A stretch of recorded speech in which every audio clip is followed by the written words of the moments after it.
A South Carolina judge says no more to the South Carolina Secessionist Party.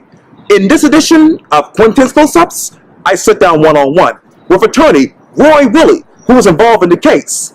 And be sure to download the free Quintin's Close-Ups app in your Apple or Google Play stores. And listen to this interview later on iHeartRadio. Roy Willey. Quintin, what's going on? It's going great. Yourself? Good. I'm doing good. Good to see you. Likewise. You know, the last time I saw you was last week, Thursday. That's right. Right after I did my interview, Tommy Dew, and you were in front of the Charleston County Courthouse delivering some good news to the media. That's right.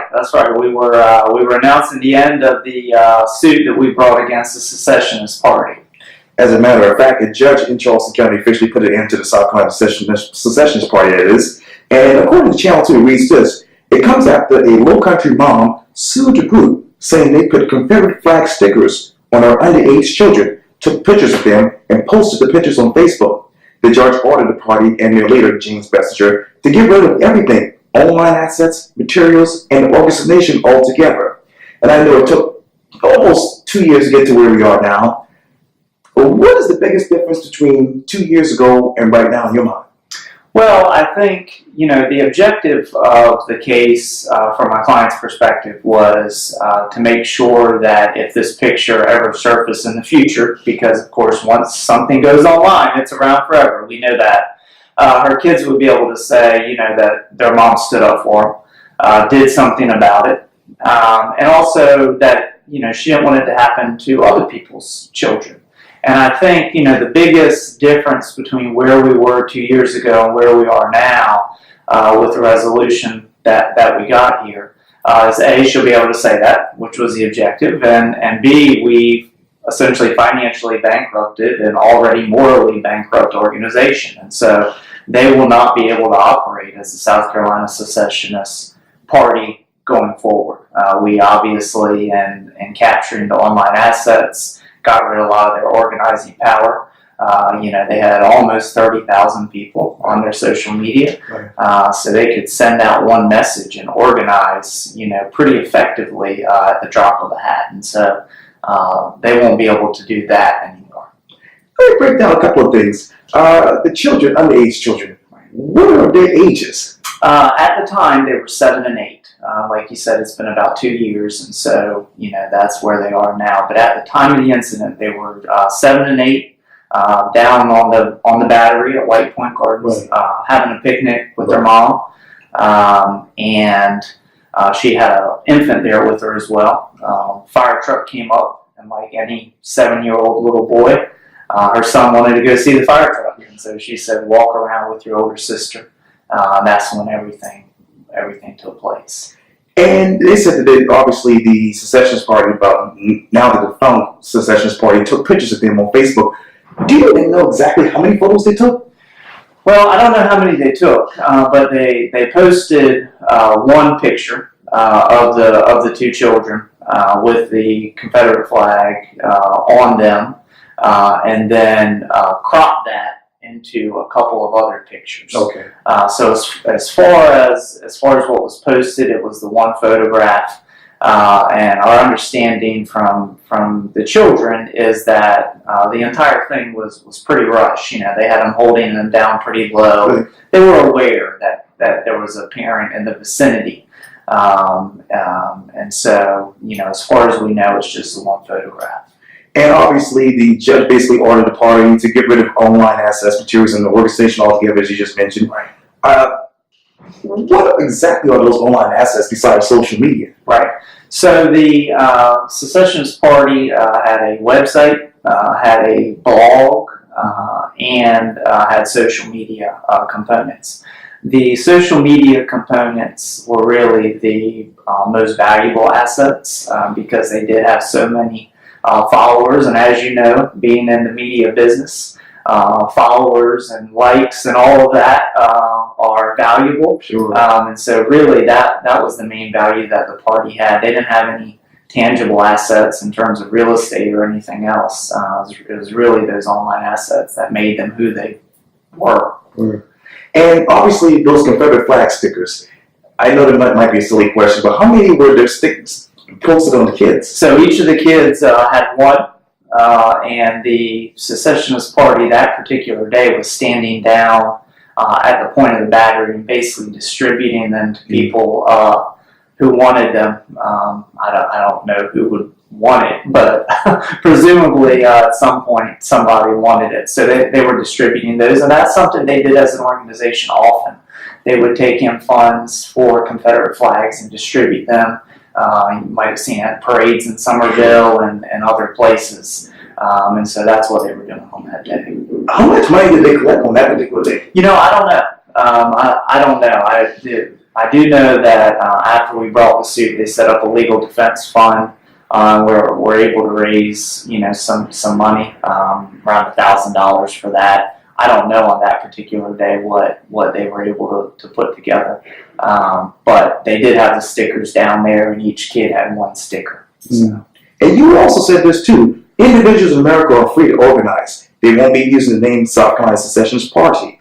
Mr. Bessinger is not allowed to reorganize group under any other name pursuant to the judge's order. But of course, people with hate in their heart are free to stand in the corner and look like lunatics. But in this case, rather than presenting themselves as a political party, they will just be lunatics on the corner.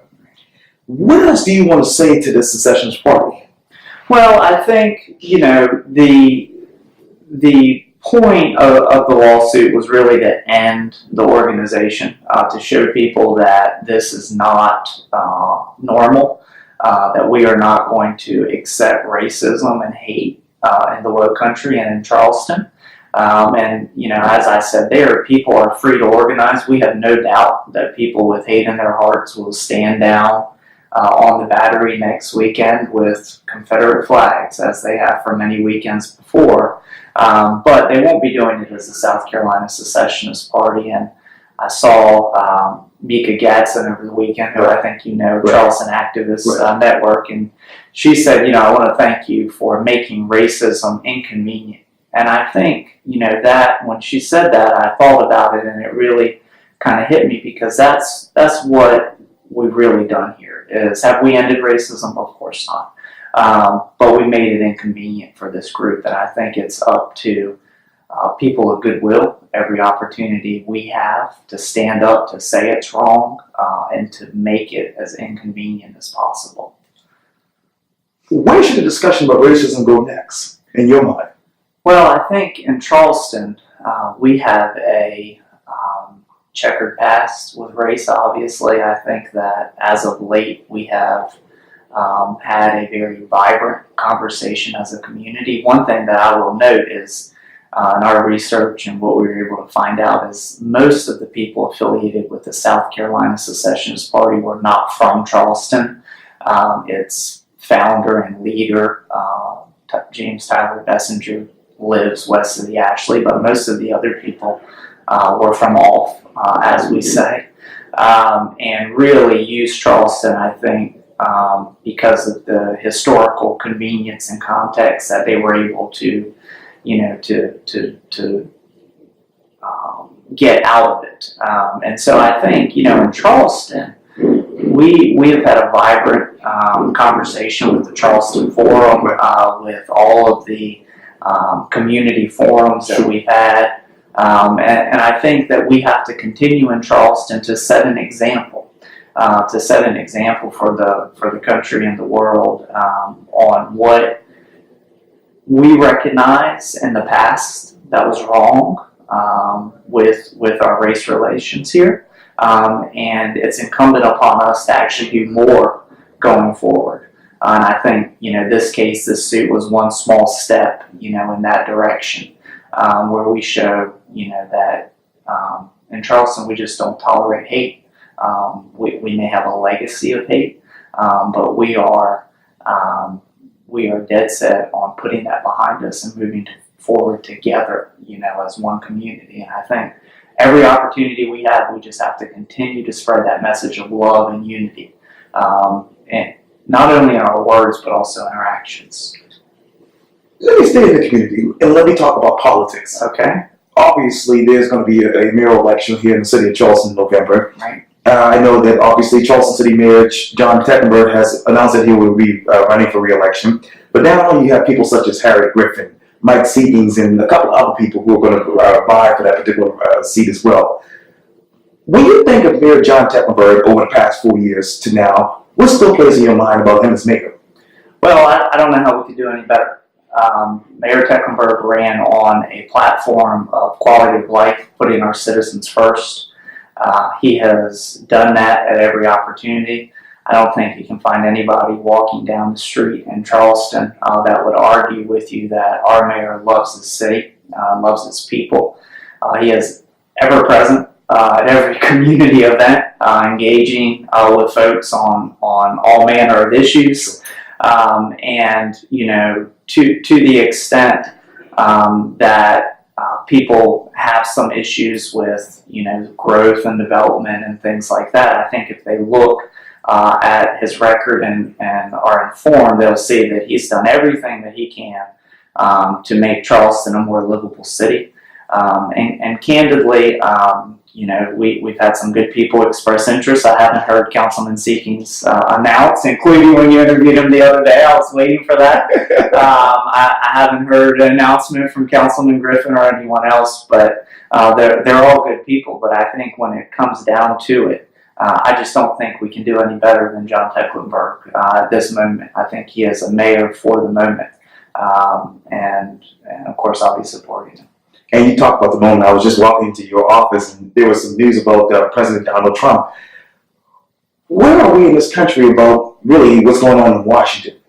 Well, I think what's going on in Washington is concerning. And I think that the tone that our president takes on a daily basis has actually normalized a lot of the things that, for lack of a better term, were hidden under a rock before. I mean, you have these people like we had in Charlottesville, like we have with the Secessionist Party, that you know, always existed. What's interesting is the Secessionist Party, this rendition of it, did not formally incorporate as a party until 2016. I mean, it is fair to say Donald Trump gave rise to the normalization of these behaviors and these attitudes, and we see it even today. I mean, when you walked in, they were talking about sending 80 subpoenas, I think, from the House Judiciary Committee to different outfits to do investigation that we haven't been able to do. And the illegalities of it, I think, are important and something to look into. But what concerns me most is the immorality of it all. I think that in the last 3 years, we've really gotten away from the soul of America. A country that, you know, is the shining light on the hill, the example, you know, for the world. And it's sad. I hope that we will course correct, but I'm fairly confident that we will not course correct as long as he is a resident of the White House. So I think that has to be priority number one in 2020, and I'll do everything that I can to make sure he doesn't get to go back. And I know as you talk about 2020, there are a lot of Democratic presidential candidates coming to Charleston, and particularly South Carolina. Kamala Harris, Cory Booker, former Ohio Senator Sherrod Brown. Who in that bunch will be the ideal person to be in the White House? Well, yeah, I think everybody who is announced on the Democratic side would be better than who we have now. Having said that, we have to remember that the presidential election is decided by the Electoral College and not by a national popular vote. Of course, Hillary Clinton, we've talked before, won the popular vote by 3 million in 2016. And what I don't want to see is a 2020 where we win the popular vote by 5 or 7 million, but still lose the Electoral College. And so what you're going to have in a candidate is somebody that can go and talk with those working class folks who were conned by Donald Trump. And that's really what happened, is he went into working class communities and conned them into believing that he would deliver for them. And from the very beginning, from the tax plan to the tariffs, we have seen a con job, a national con job. And so the Democratic Party really has to nominate somebody who can go into those communities, tell people the truth, and earn their trust. not sure of the announced candidates, who the best person to do that is. I'm taking every opportunity that I can to meet them and hear from them about their plans, their policies, their platform, so that I can make a decision. Because in South Carolina, we have a unique responsibility, being first in the South, and it's popular thought that whoever wins South Carolina will win the nomination, hopefully be president. And so we take that as a state very seriously. And so at this point, I'm just looking and listening.